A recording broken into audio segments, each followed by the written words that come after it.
हिमाचल और गुजरात चुनाव के नतीजे सामने आ चुके हैं। अरविंद केजरीवाल का गुजरात चुनाव लड़ने का फैसला एक राजनीतिक दुस्साहस साबित हुआ, क्योंकि आपके 128 उम्मीदवारों की जमानत जब्त हो गई और मतदाताओं ने बिजली, शिक्षा और पेंशन जैसे मुफ्त उपहारों से इनकार कर दिया।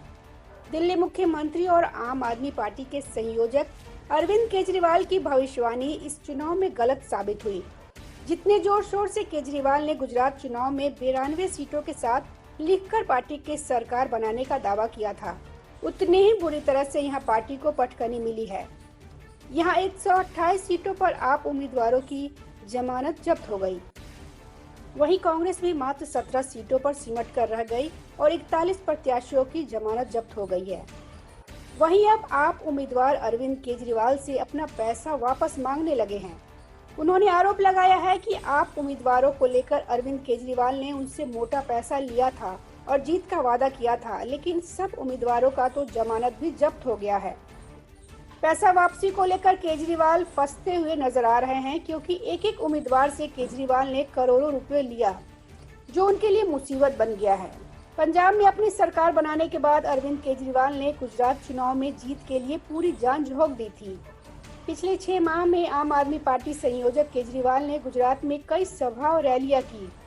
उन्होंने दिल्ली और पंजाब मॉडल पर गुजरात में भी लोगों को फ्री बिजली, बेरोजगारी की मासिक भत्ता, महिलाओं को 1000 रुपए महीना देने के साथ ही अच्छे स्कूल और अस्पताल बनवाने का वादा किया था।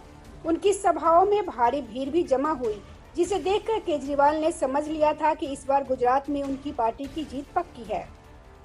अरविंद केजरीवाल की गुजरात रैली से लेकर सभाओं में लोगों की भारी भीड़ भी देखने को मिली थी। इसी को देखते हुए केजरीवाल ने चुनाव के नजदीक आते ही एक प्रेस वार्ता में लिखकर भविष्यवाणी की थी। उन्होंने लिखकर दावा किया था कि वह गुजरात में सरकार बना रहे हैं। गुजरात विधानसभा की 92 सीटों से ज्यादा पर आपका कब्जा होगा। इसके साथ ही उन्होंने गोपाल इटालिया और इसुदान गढ़वी के अच्छे मार्जिन से जीतने का दावा किया था, लेकिन यहाँ भी उन्हें हार का सामना करना पड़ा। अरविंद केजरीवाल ने गुजरात विधानसभा चुनाव में 181 उम्मीदवारों को उतारा था, लेकिन इसमें सिर्फ 5 सीटों पर ही पार्टी उम्मीदवारों की जीत हुई। इनमें 128 विधानसभा सीटों पर आप उम्मीदवारों की जमानत जब्त हो गई। आपको सभी विधानसभा सीटों पर करीब 40 लाख वोट मिली, जो गुजरात में हुए मतदान का करीब 12% है। Bureau report, public news.